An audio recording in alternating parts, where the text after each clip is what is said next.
E aí, pessoal, tudo bem? Bom, o futebol brasileiro está parado, mas dirigentes discutem muito o que vai acontecer com as competições deste ano, né? Tanto as que estão em andamento quanto as que ainda nem começaram.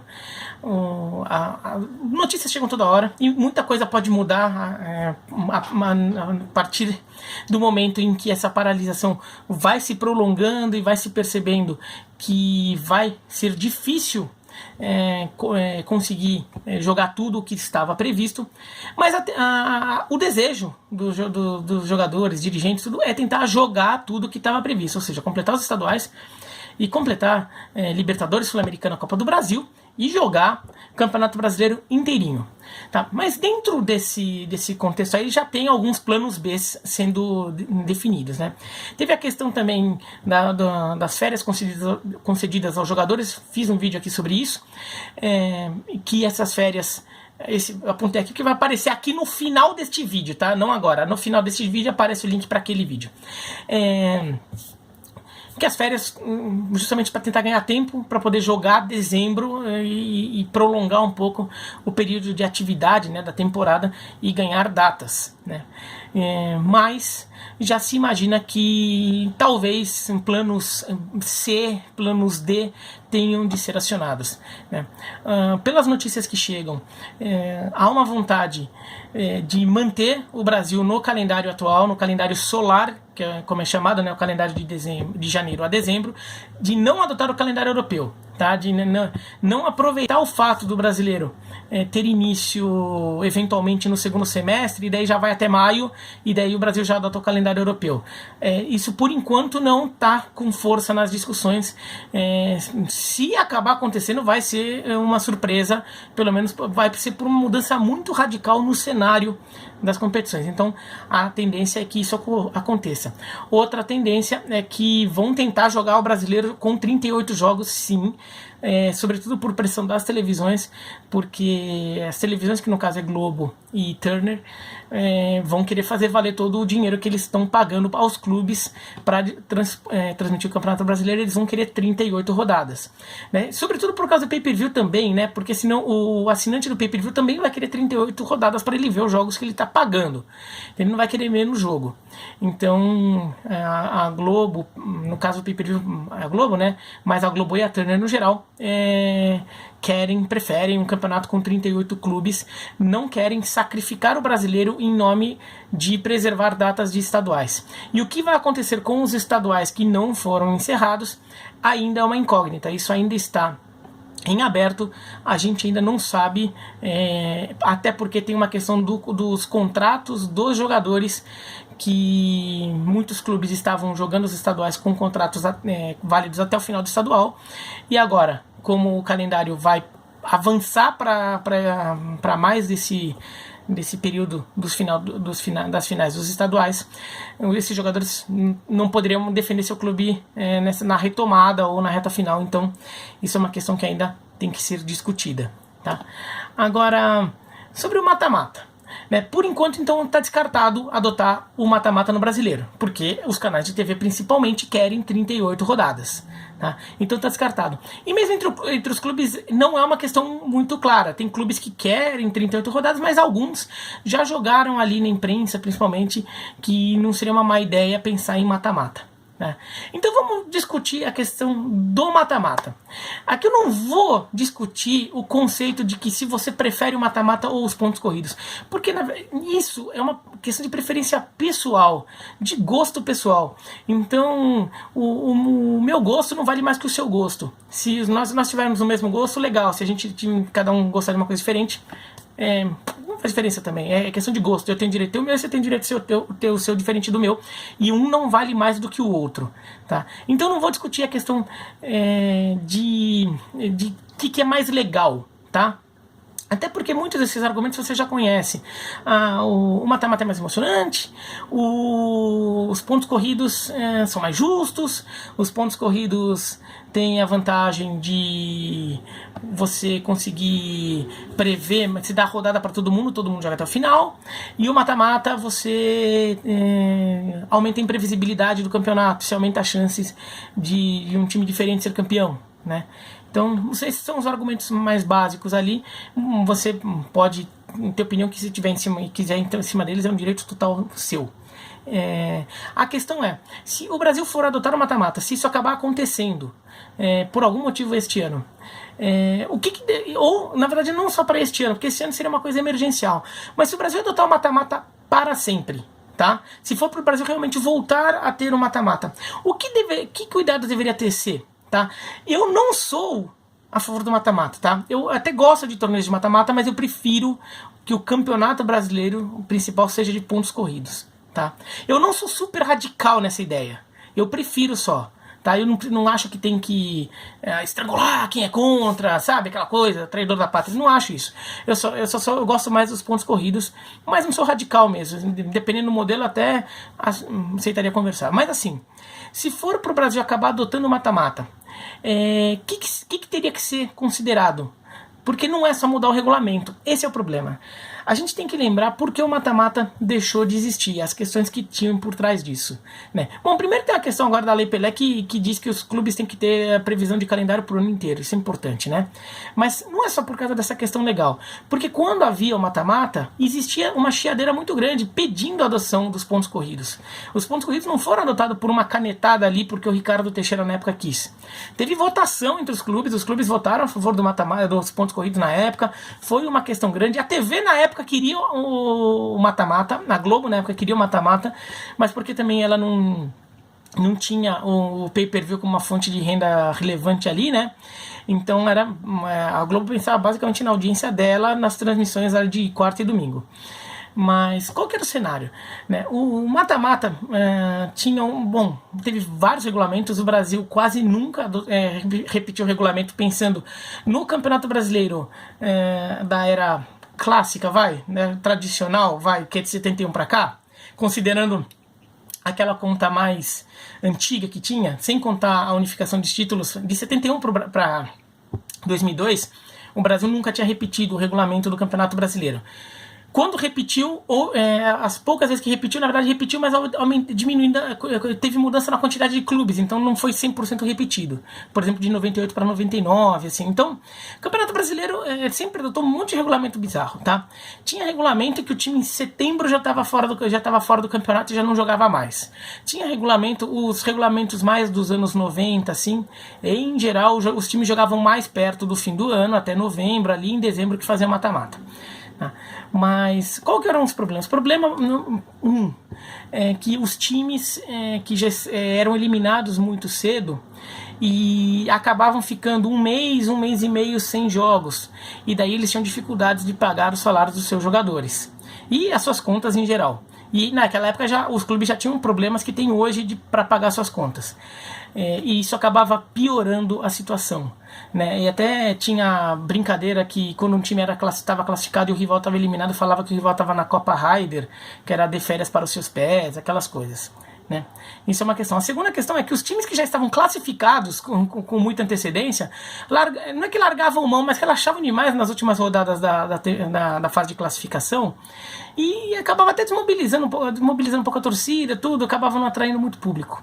Terceiro, a torcida acabou se viciando a ir aos jogos, a lotar o estádio, principalmente nos jogos da fase final. Não ia ver os jogos da primeira fase. A fase de classificação tinha a média de público bem mais baixa, e como em número de jogos ela era muito volumosa, a média de público do Campeonato Brasileiro não era boa. Ainda que acho que a média de público mais baixa da história seja de uma edição de pontos corridos, acho que 2005, mas depois melhorou, e a último ano, por exemplo, teve uma das melhores médias de públicos da história.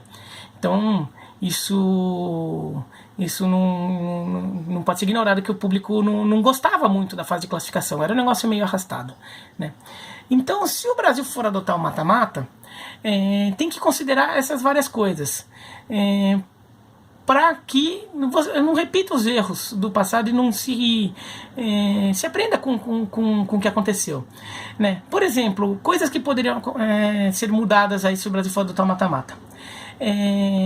Garantir uma renda mínima para os clubes que vão disputar o Brasileiro. de TV, por exemplo. Então eles já sabem que vão ter direito de TV garantidos. O que isso significa? Por exemplo, hoje os direitos de TV aberta no Brasileirão, eles são divididos em 3 faixas. Uma parte é dividida por igual para todo mundo, uma parte é dividida pela quantidade de jogos transmitidos de cada time e uma parte é dividida de acordo com a classificação do time no campeonato, que é a parte que a gente considera como premiação, né? Porque o primeiro colocado ganha um pouco mais, o segundo colocado ganha um pouco menos, o terceiro um pouco menos, e vai indo até o 16º, que é o que menos ganha. Os rebaixados não ganham nada no Brasileiro de hoje. Tá? Talvez mudar essa regra e fazer com que os times ganhem o valor dividido só em 2 faixas. Uma faixa, metade por igual, e metade, ou sei lá, 40-60, mas uma parte dividido por igual e uma parte dividido de acordo com o número de jogos transmitidos. Daí você vai falar, mas então não tem premiação pela classificação final no campeonato? Isso não é justo. Na verdade, essa premiação ela vem em forma de você estar jogando o mata-mata. Quando você joga os playoffs, você já vai ter um aumento. Você, por exemplo, pode incluir no seu contrato com o seu patrocinador um bônus, caso você jogue o mata-mata. Você vai ganhar mais bilheteria, porque você vai ter jogos em casa com casa lotada, então você vai ganhar alguns milhões de reais ali de bilheteria, né? E você pode fazer diversas outras ações ali que você ganhe um dinheiro extra por estar participando no mata-mata. Então o dinheiro da classificação ele já vai vir pelo fato de você estar jogando mata-mata, porque o finalista, o campeão e o vice, eles vão ter feito um jogo a mais em casa que todo mundo, que os semifinalistas, que vão ter feito um jogo a mais que os quadrifinalistas. Então você joga mais então você tem como faturar por fora. Só que você fazendo com que o dinheiro da TV seja dividido por audiência de TV, por jogos exibidos na fase de classificação e por igual, uma cota por igual, os clubes que não se classificaram, eles vão ganhar um pouco mais, e com isso facilita para eles pagarem as contas no fim do ano. Eles vão falar, mas é injusto, sei lá o quê, porque quem mandou não classificar? Quem mandou não classificar, só que até o seu time um dia não se classificar, e ele monta uma equipe com um orçamento, por um motivo qualquer, ele acaba não classificando, e daí não consegue pagar as contas. Sendo que o ideal é que todo mundo pague as contas, todo mundo que trabalhe num clube de futebol receba o salário, tendo a função que for lá dentro, seja sendo funcionário, sendo jogador, sendo um técnico ali de comissão técnica, de departamento médico, sei lá o que, todo mundo tem que ganhar. Então isso ajudaria, e quem tá no mata-mata já vai ganhar uns extras ali. De repente, quem tá no mata-mata pode até ganhar um pouquinho a mais também, porque se você fizer aquela divisão por número de jogos exibidos, incluir os jogos de mata-mata entre número de jogos exibidos, quem tá no mata-mata já vai automaticamente ganhar um pouco mais da TV. Mas você já faz a conta ali, e daí o clube que tá fora já tem uma previsão um pouco maior de quanto ele vai ganhar, e fica um negócio menos cruel para ele. Segunda coisa que seria importante, talvez mudar um pouco os esquemas do mata-mata, pensar em alguns mata-matas que são adotados pelo mundo. Na Europa tem, por exemplo, nos playoffs lá da segunda divisão da Inglaterra, da Itália, nos Estados Unidos também tem assim, na NFL e na Major League Baseball. Um mata-mata em que você não dê tantas vagas para quem vai no mata-mata, porque senão banaliza, senão perde a graça, e também você mantenha o interesse por disputas no topo dessa briga, para ninguém se acomodar porque já está lá na frente, ou seja, com isso você mantém o interesse de todo mundo por boa parte do campeonato. O que isso quer dizer? Por exemplo, um sistema mais clássico de mata-mata do Brasil é classificar os 8 primeiros.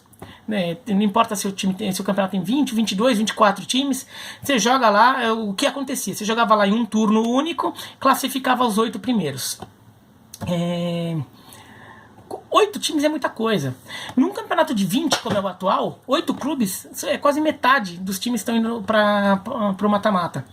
8 times para o mata-mata, convenhamos, banaliza. Por exemplo, o Corinthians e o Inter, que fizeram um campeonato brasileiro horroroso no ano passado, eles teriam se classificado. Jogando mal pra caramba, o futebol que a torcida vaiava, os dois técnicos acabaram demitidos por causa disso, também a torcida cornetava tudo, acabaram demitidos no meio do campeonato, né? O Odair e o Carille. E os times seriam classificados, né? E assim, tem um mérito nesses dois times de se eles tivessem se classificado no ano passado, eles foram para Libertadores com esse futebol. Mas faria sentido um mata-mata dando espaço para eles nessas condições? Acho que não. Então, o mata-mata ele precisa ser mais qualificado, ele precisa representar uma conquista real, né? Representar uma luta que você tenha méritos em conquistar essa vaga, né? Então, por exemplo, você pode fazer um mata-mata classificando 6 times. E como você faz isso? Bom, 6 de 20 já é menos de 1/3 dos times. Daí você já tem uma evolução maior. E você pode classificar os 2 primeiros colocados diretamente para a semifinal. E o terceiro, quarto, quinto e sexto se enfrentam numa repescagem, num rebolo, numa fase anterior. Então eles podem fazer essa fase só em jogo de ida, se for o caso, tá? Então terceiro contra sexto, quarto contra quinto. Eles fazem e definem os outros 2 semifinalistas que vão encontrar o primeiro e o segundo. Com isso, o primeiro e o segundo colocado, os times que estiverem na ponta da tabela, eles vão ter um interesse muito forte em manter essas primeiras posições. Ser primeiro, ser segundo e ser terceiro pode fazer muita diferença. Uma fase a mais que você avança e uma ou 2 datas que você ganha de descanso. Então, você cria essa dinâmica de os times que estão lá na ponta vão continuar brigando para terminar na ponta. Porque, teoricamente, terminar na ponta te dá até uma vantagem de jogar em casa, no jogo de volta, sei lá o quê. Mas convenhamos, isso é uma coisa que a torcida brasileira não se cativa muito por essa disputa, né? Acho que os clubes prefeririam relaxar um pouco, dar uma rodada no seu elenco para chegar no mata-mata mais relaxado, mais descansado, do que ficar se matando para ganhar todos os jogos na rodada final, nas rodadas finais. Você tendo esse interesse em ser primeiro ou segundo, valendo muito mais do que ser terceiro ou quarto, isso você qualifica essa briga até no topo. Então todo mundo está brigando lá no topo também. Se essa fase se essa fase extra for só em jogo de ida, essa repescagem ali de terceiro, quarto, quinto e sexto, você ainda faz com que o time queira ser terceiro ou quarto e não quinto ou sexto, para ter a vantagem de fazer o jogo único em casa. Quer dizer, você decidir em casa no jogo de ida e volta já é uma vantagem, mas você fazer o jogo único em casa, você tem uma vantagem maior ainda, né? Então, você faz também com que os times queiram mais brigar para ser segundo, para ser terceiro ou quarto. Ou seja, mesmo entre os times que já estão lá no topo, meio garantidos que vão classificar, eles vão continuar brigando. Ser primeiro e ser segundo vale mais do que ser terceiro e ser quarto, que vale mais do que ser quinto e ser sexto. Então, você já melhora, você faz com que a fase de classificação tenha interesse no topo da tabela por muito tempo, né? Essas 2 coisas acho que seriam as mais importantes. Outras, se o torneio for turno e retorno, como é hoje, e daí que vem pro mata-mata, vai ter muita data, né? Porque se for quarta de final, ou essa repescagem que eu sugeri, semifinal e final, tudo com ida e volta, seriam mais 6 jogos, seriam 44 datas para um campeonato brasileiro. Então teria que realmente fazer um esquema bem caprichado ali para caber no calendário, né? Botar mais 6 datas para o Campeonato Brasileiro, você teria que tirar de algum lugar, né? Então isso daí também seria uma questão que teria de ser discutida. Nesse caso, uma sugestão seria fazer a Copa do Brasil só em jogos de ida o campeonato inteiro. Mas por que fazer isso na Copa do Brasil? Porque se o Campeonato Brasileiro passa a ter um mata-mata de turno de ida e volta, o Campeonato Brasileiro ele tem um mata-mata, mas ele ainda é um mata-mata um pouco mais, que dá um pouco mais de chance, um pouquinho menos imprevisível, porque tem essa coisa do ida e volta. Então a Copa do Brasil vira loteria total. Sorteio, sem cabeça de chave, como era a Inglaterra. Então se sair na bolinha lá, que na primeira fase deu um Flamengo e Palmeiras na primeira fase, enquanto isso o Altos do Piauí tá pegando o Brusque de Santa Catarina. Vai pegar 2 times que até jogaram contra equipes grandes aí nessa Copa do Brasil já. Então, que seja assim, porque daí a Copa do Brasil vira loteria total, né? Só com jogos de ida, se empatou vai para pênalti e vão nessa. Copa do Brasil loucura total, e daí a Copa do Brasil segue tendo uma diferença mais clara em relação ao Campeonato Brasileiro, que teria um mata-mata, mas seria em ida e volta. tá? Mas já falei, eu particularmente sou mais a favor de pontos corridos. Agora, se for para adotar mata-mata, tem que pensar num modelo que evite os erros do passado, porque muita gente fala que o mata-mata era legal, mas esquece a parte ruim do torneio de mata-mata. O mata-mata era legal numa parte do campeonato, na outra parte ele era bem ruim, né? E por isso que ele foi largado naquele momento. Então, se for para fazer, dá para fazer legal, ou dá para fazer melhor do que era, e acho que se o Campeonato Brasileiro deste ano tiver que adotar o mata-mata, eles seriam só um mata-mata de turno. É uma coisa, porque é uma coisa emergencial, né? Mas se for para manter o mata-mata no futuro porque acharam legal, daí teria que ser num modelo mais aprimorado, tá bom? Mas é isso, então vou fazer um outro vídeo contando a história do mata-mata nos esportes americanos, porque os americanos são tão fascinados, ou como eles ficaram tão fascinados pelos playoffs, pelo mata-mata. Eles são tão loucos pro mata-mata que até automobilismo nos Estados Unidos tem playoff, né? A NASCAR tem mata-mata, né? E não me interpretem na maldade o mata-mata da NASCAR, né? Mas a NASCAR tem playoff. Acho que é a única categoria do automobilismo, é a categoria que inventou, né? Depois algumas copiaram. Mas até na NASCAR tem playoff. Então vou fazer um outro vídeo contando isso, tá bom? Se gostou, dá um joinha. Se não gostou, se inscreve no canal. Clica no sininho para receber notificações. E escreve aqui embaixo o que vocês acham, tá bom? Tchau.